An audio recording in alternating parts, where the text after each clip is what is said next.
Hey, what's going on, people? Welcome back to the channel, Football Therapy, with me, your host, Jan. I hope you're doing well, man. I really do hope that. Welcome back to Chelsea news, match review, I suppose. Chelsea beat Club America last night, or in the daytime, if you're from America or another time zone. 2-1, scoring all the goals, including a comical Reece James goal. I want to talk about that briefly, talk about what Thomas Tuchel said in regards to the game and other situations. We're going to reflect on that, and of course, big Fabrizio Romano giving an update on Presnel Kimpembe. The next in line, the next one through the door in this transfer window in the Todd Boehly revolution. Who knows, possibly, certainly a target. Thank you for joining me, ladies and gentlemen. I hope you're going to enjoy this piece of content I'm going to provide to you today, for you today. Please do drop like on video to show your support. Thank you very much. It takes a millisecond. Subscribe if you want to. Hey, only if you want to, but should you choose to do so, hit the sweet, sweet bell, baby. Yeah, man. Let's get into it. Alright, so this is what happened yesterday. Or today, I suppose, for me. I'm over here.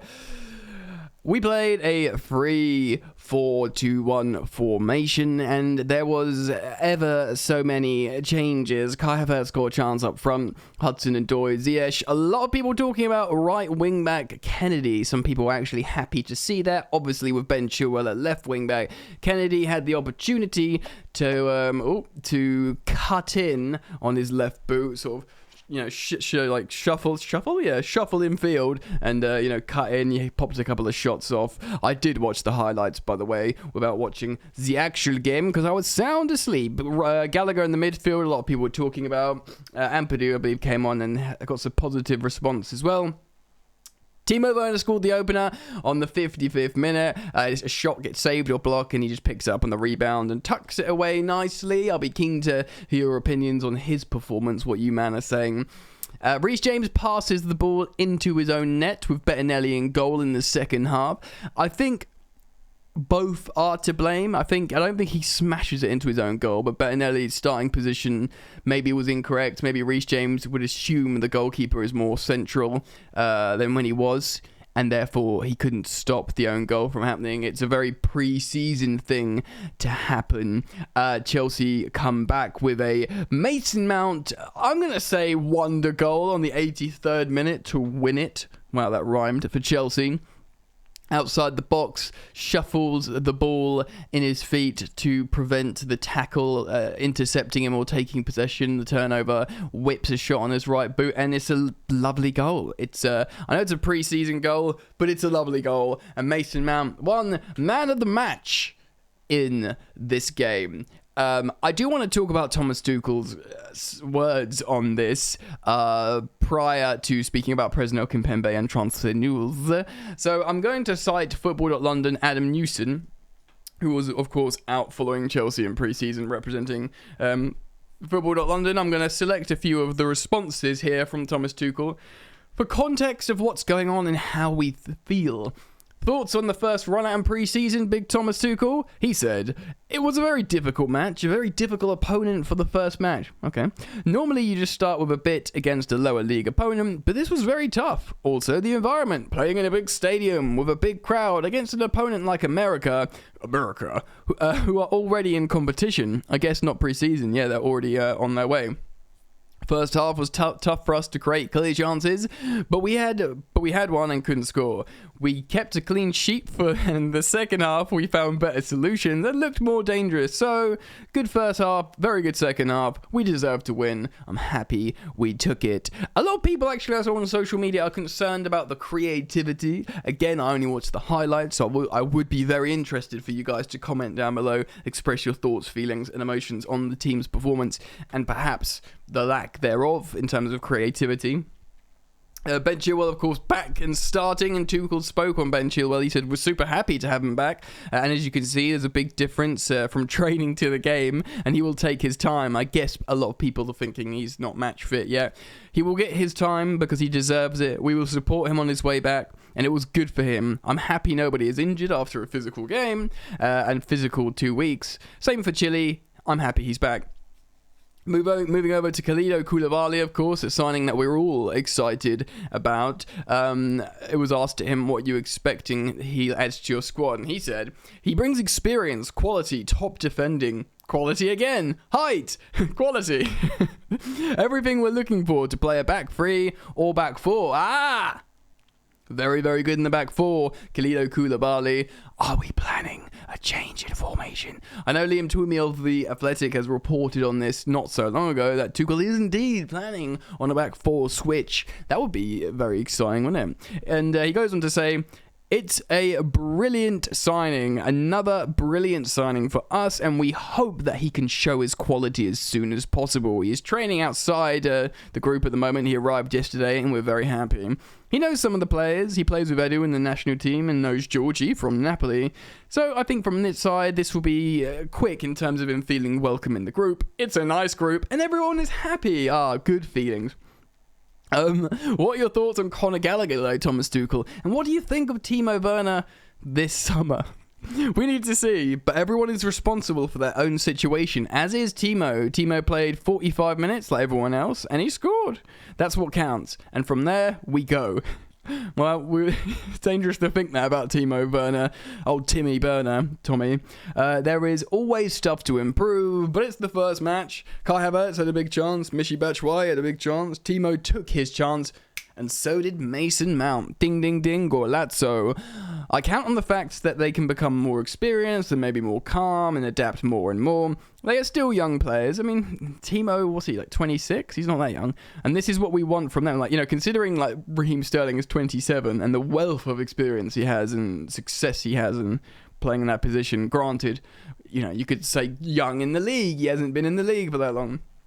They can stay confident and stay focused. That's what they need to do as strikers. So he speaks about Conor Gallagher. With Conor, as the same as a midfield player, Conor trains at a very high level. And you can clearly see it was the right decision to let him go on loan. He made a huge step in his development at Crystal Palace. Okay, became an England player. True. We can see this clearly in training. It was a very good start and a good match for him.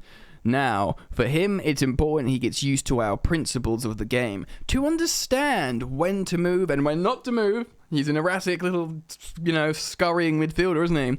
And his work rate is outstanding, that we know. He has such a big heart. Lovely. He can be a big asset for us. So, I don't want to talk about his response to the stadium and growing the sport, though important. It's not what we're here to discuss in the channel. He speaks about the physicality of the game and Ethan Ampadu. This is what I'm interested in, to see what he says about Ethan Ampadu. Does he have a chance of making it with you? Tuchel says everybody has a chance. I was a bit sad today because some youngsters had to be outside the squad due to injury and the fact that we had too many players for two teams of 20 players that we used. Some others deserve to play. For example, Harvey Vale had a fantastic tournament with England under-19s and did very well in training.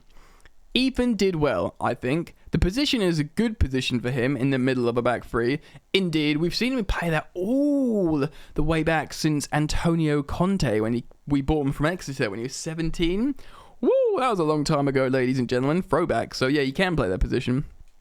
He played a lot of vertical passes, did not play only left or right. He played through the lines in his passes and dribbles, so he was very active, and it was a good match for him. He's training well. Doesn't really go into detail there with, is he going to stay with you? But I think it's just that everybody has a chance thing. So this is an interesting question to end on for this segment.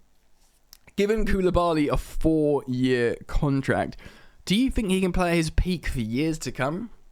And Tuchel said, that's what we believe. And that's what he's here for. There was always rumours about him leaving Napoli, and it was always super difficult, and in the end, impossible to get him because he was a key player. It's nice he takes the challenge now, and we have Thiago Silva, who is even older and super experienced, and